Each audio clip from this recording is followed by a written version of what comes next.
बहुत बचपन में मैंने हेवी रीडिंग शुरू किया। इसकी एक वजह थी, पिताजी मिल कामगार थे, गिरनी मिल वर्कर।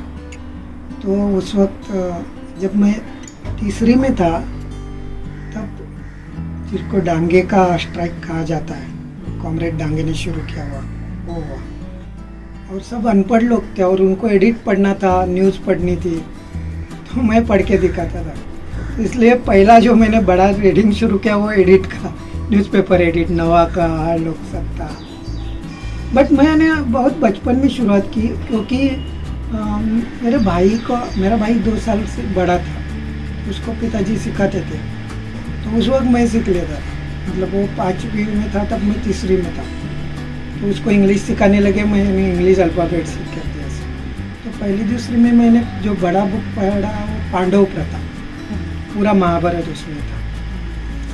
और फिर बाबूराव अर्नाळकर जो मराठी के फेमस क्राइम स्टोरी राइटर थे, झुंजार, काला पहाड़ कथा, और फिर बच्चों की कहानियाँ। उस वक्त भी दिन रात बुक पढ़ता था, आज भी वही है। मतलब अगर कभी कभी 4, साढ़े 4, 5 बजे भी उठता हूँ तो पहले बुक्स पढ़ता हूँ। दिन भर मतलब वही रहता है और बहुत सारा रिसर्च ओरिएंटेड। करीबन दिन में 200 पेजेस 300 हो जाते हैं। जैसे कि एक बहुत बड़ी नोवेल है 1700 पन्ने की, 1750 पन्ने की बंगाली नोवेल है, प्रथम आलोक, जिसका मराठी ट्रांसलेशन मैंने 5 दिन में पढ़ा, 1750 पन्ने। मृत्युंजय जो बड़ी बुक है और हिंदी, इंग्लिश सभी भाषाओं में लोगों को परिचित है, बहुत बड़ी बुक है। वो मैंने पहली 5वीं में पढ़ी, 10 साल का था तब, सबसे बड़ी बुक। और जनरली बुक कलेक्शन में ऐसा है कि मैं 2 तरह के बुक खरीदी करता हूँ, एक मेरे लिए और एक since I deal in rare books. जैसे शेक्सपियर के बहुत सारे वॉल्यूम्स है मेरे पास, फिर भी कोई रेयर 100 साल पुराना शेक्सपियर का बुक मिले तो वो खरीदता हूँ। अभी एक बुक कुछ शेक्सपियर कलेक्टर ने ली, जिसमें डिक्शनरी थी जो शेक्सपियर ने यूज़ की थी, तो दे स्पेंड मतलब करीबन 3 crore rupees on that book. इतना बड़ा है।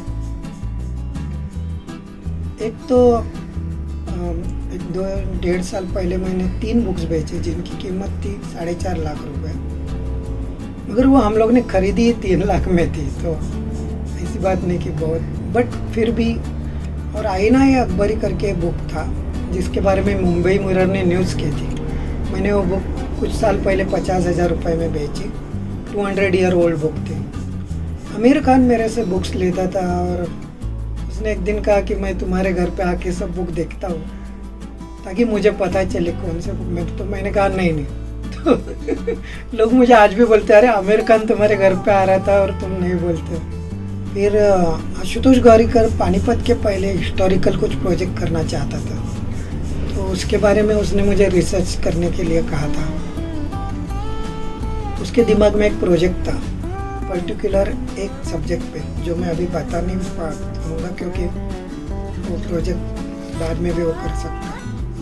तो महाराष्ट्र नाम की एक बुक थी, उसमें से कुछ पन्ने मैंने जेरोक्स करके उसको भेज दिया कि this is the village which was centre of trade 2500 years देखो।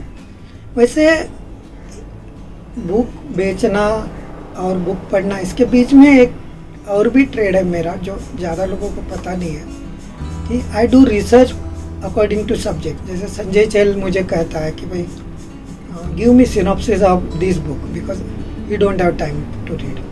उस तरह की एजेंसी हमारी है जो बहुत कम लोगों के लिए काम करते हैं। 2 कैबिनेट मिनिस्टर के लिए मैंने काम किया है, विनय जी सहस्रबुद्धे के लिए काम किया है, मार्गी प्रबंध। तो उसमें ये होता है कि कंटेंट देना कुछ पढ़ के, वो भी है।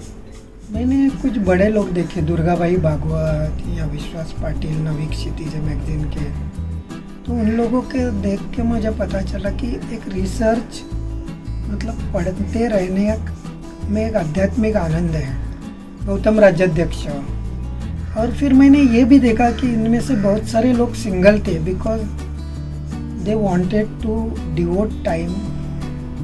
तो ये मैं कह सकता हूँ कि I didn't marry because of books, क्योंकि मुझे ज़रा भी डिस्टर्बेंस पसंद नहीं होता पढ़ते समय। जैसे लॉकडाउन में मैं दोस्त के वहाँ था और खाने पीने का इंतज़ाम था, मगर मैं घर आया क्योंकि बुक्स घर पे थे और खाना पीना नहीं था। ब्रेड बटर बहुत दिन पे ब्रेड बटर बिस्किट पे चला है, मगर मुझे बुक्स साथ में नहीं तो मैं रह नहीं पाऊँगा।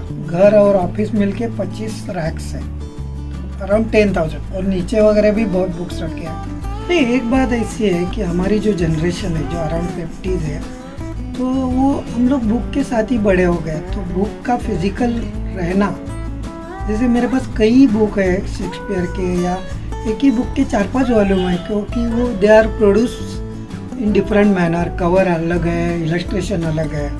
तो ये सब मज़ा किंडल में नहीं है। फिर भी नई जनरेशन तो किंडल में पढ़ेगी तो अच्छा है, वो भी एक माध्यम है। जो बुक तुम्हें नहीं मिल सकता है वो किंडल पे मिल सकता है, ये एक बात है। पढ़ने का घर में अगर एटमॉस्फेयर हो ना तो बच्चे बुक पढ़ेंगे। बहुत बार पेरेंट्स मुझे कहते हैं कि हमारे बच्चे पढ़ते नहीं। मैं पूछता हूँ तुम पढ़ते हो क्या? तुम ही अगर नहीं पढ़ोगे तो बच्चे, जैसे मेरे जो अच्छे रीडर फ्रेंड्स हैं उनके बच्चे पढ़ते हैं, क्योंकि उन्होंने वही देखा है। जैसे तुम्हारे घर में पेट्स होते हैं तो बच्चे पेट्स के साथ खेलना सीखते हैं, पेट्स नहीं है तो दे वोंट लर्न दैट।